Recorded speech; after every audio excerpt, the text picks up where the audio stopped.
और जो मन परेशान होगा वो ही नशा करेगा। आप जब भी परेशान हो इस ट्रिक को लगाइएगा। ये युवाओं के लिए है, जिसने ना कभी आराम किया, विघ्नों में रहकर काम किया। विघ्न मतलब चैलेंज, जिससे आप भाग रहे हो।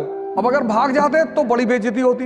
कोई छोटा मोटा विचार आपको प्रभावित नहीं कर सकता, कि मरा हुआ दिमाग है तुम्हारा।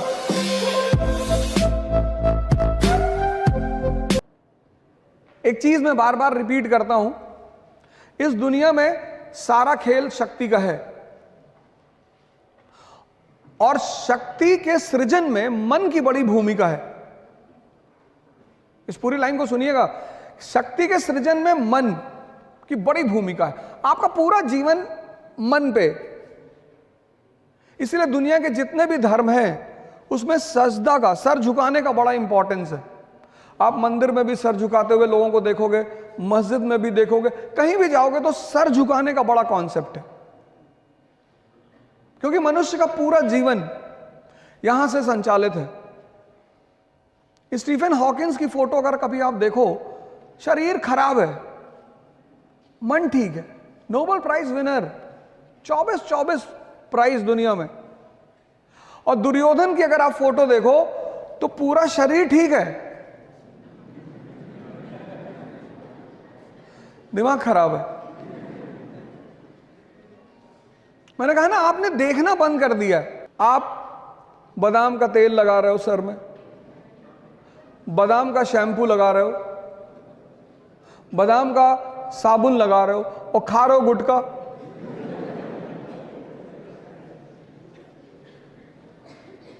आप सोच के देखो, आप बस सोचो कि आप 21 साल के नवयुवक हैं, इतने अच्छे कॉलेज में पढ़ रहे हैं, आप स्कूल जा रहे हैं, पढ़ने जा रहे हैं, और आप सोचिए कि उन पैकेटों पे, उनकी हिम्मत देखिए, उन पैकेटों पे उन्होंने फोटो बना दी है कैंसर के पेशेंट की।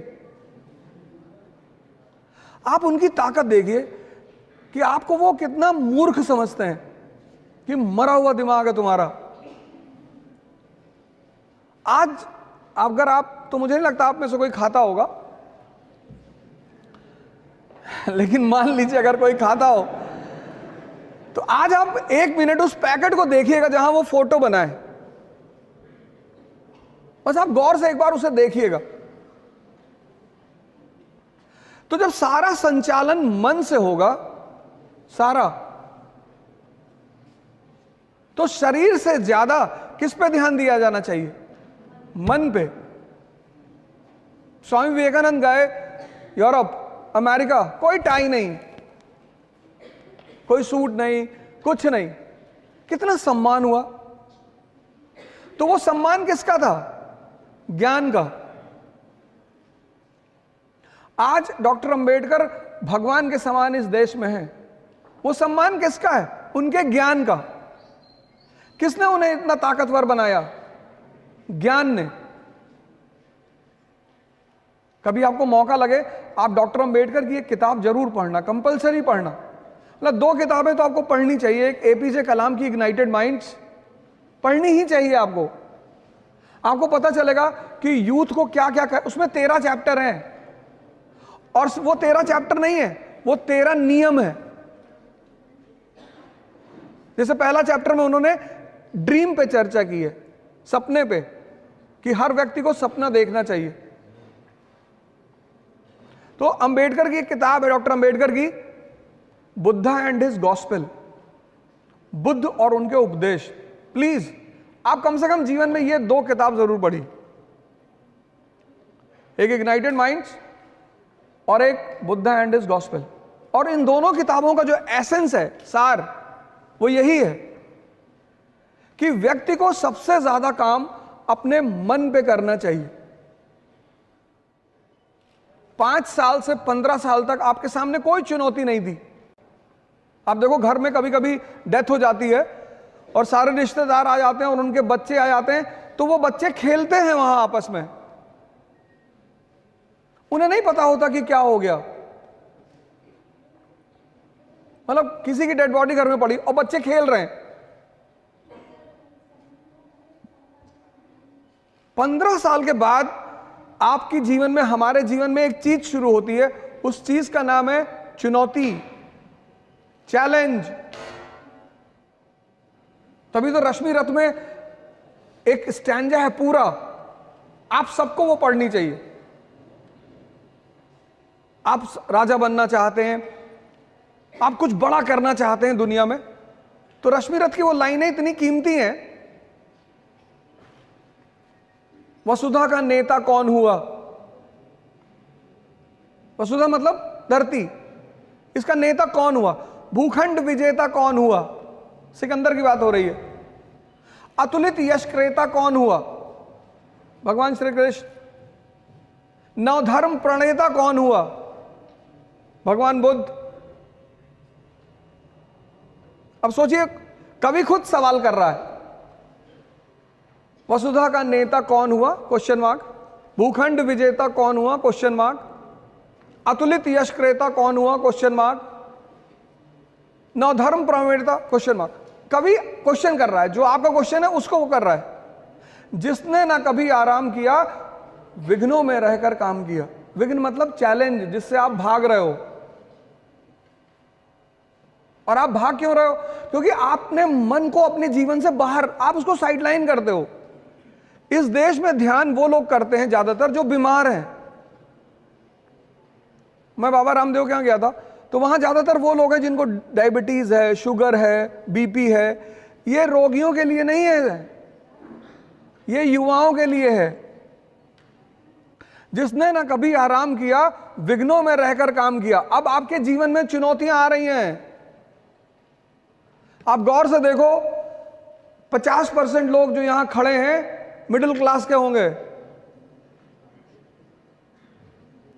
अगर बहनें हैं घर में तो उनका विवाह करना है, आपको नौकरी लेनी है। अब आप गौर करो, एक बहुत भयंकर चीज आपके जीवन में आनी शुरू हो चुकी है, चुनौती। जिसने ना कभी आराम किया, विघ्नों में रहकर काम किया।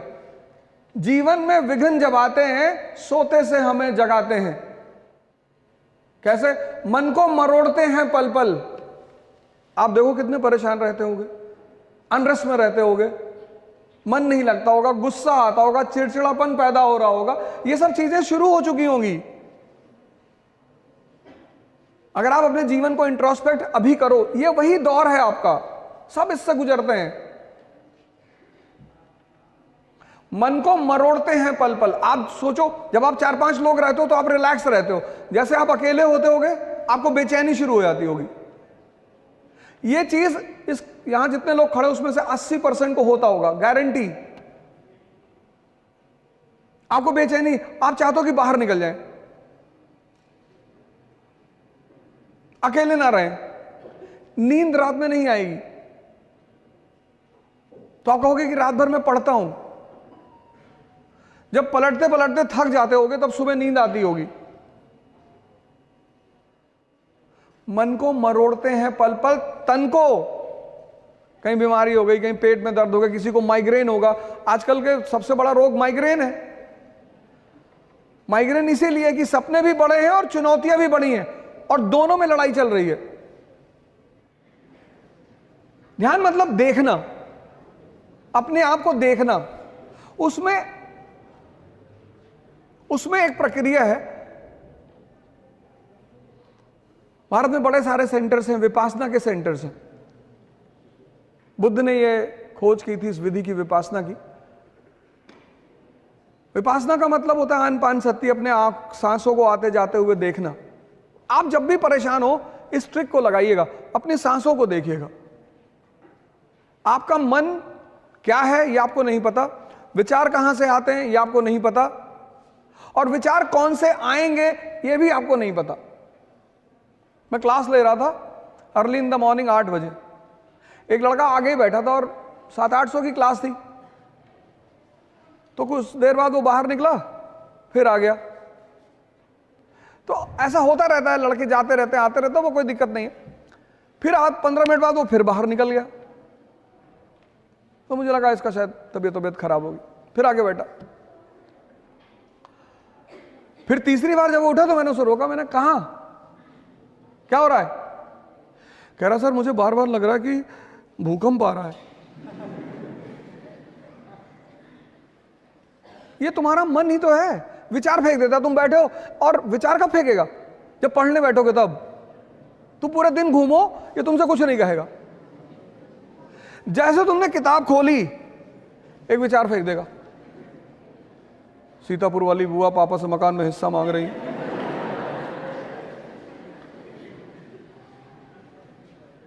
आपने कभी गौर किया इन बातों पे? नहीं किया होगा। ये ध्यान है उस विचार को देखना कि मांगने दो हिस्सा, मुझे पढ़ना है, आईएएस बनना है, डॉक्टर बनना है, इंजीनियर बनना है, विधायक भी बनना है। सब आईएएस ही बन रहे, विधायक कोई बनने को तैयार नहीं, सांसद भी बनना है, और फिर बुआ जी का मकान कब्जा करना है। वही जो तुम्हें विचार दे रहा है उसको तुम पलट कर क्यों नहीं दे रहे हो वापस? तुम उसके प्रभाव में आ जा रहे हो, एक्सेप्ट कर ले रहे हो, फिर वो तुम्हें अगले आधे घंटे नचा रहा है और तुम्हारा मन थक गया।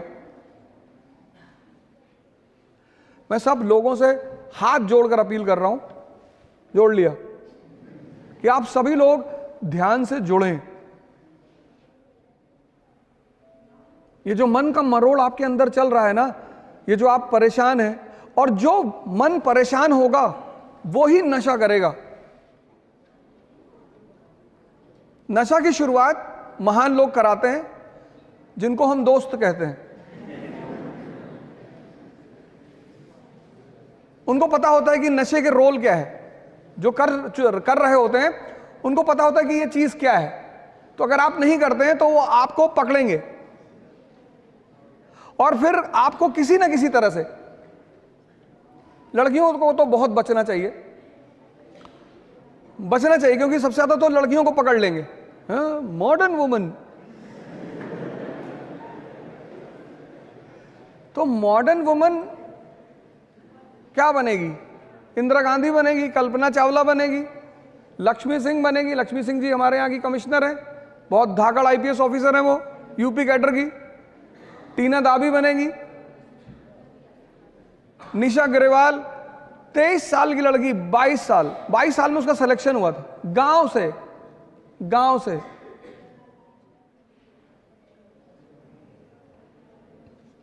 51 रैंक आईएएस में, बिहार कैडर। वैशाली की एसडीएम। और लड़कियों को तो सबसे ज्यादा मेहनत करना है,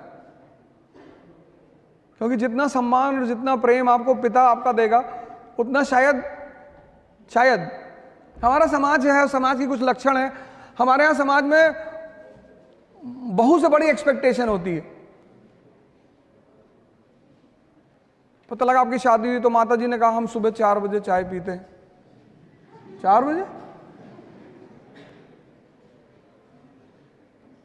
लड़कियों को तो सबसे ज्यादा, खासकर जो मिडिल क्लास के हैं, उनको अपने ऊपर सबसे ज्यादा।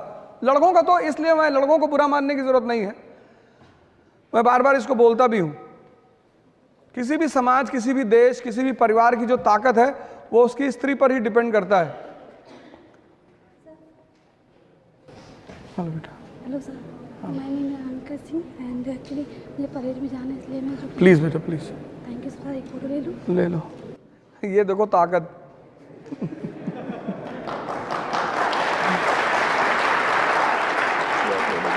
इनकी फोटो की, फैसल भाई फोटो की थी, हमें लगा डांटने आ रही। Thank you sir. पहली बार हुआ है।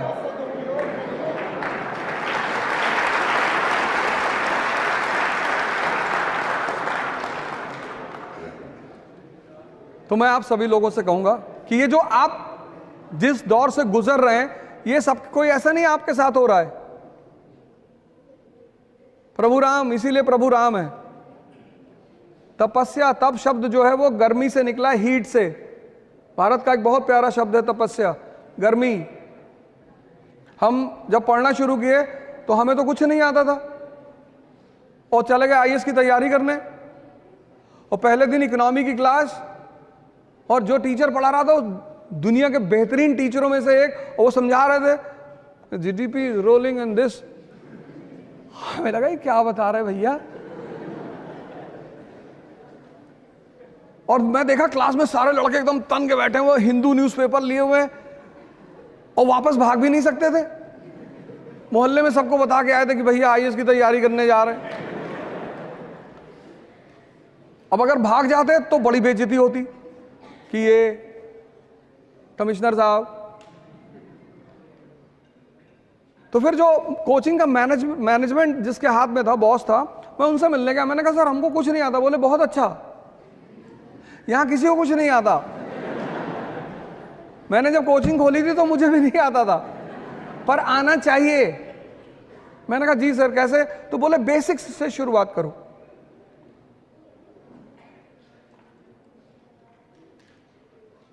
आप सारे लोग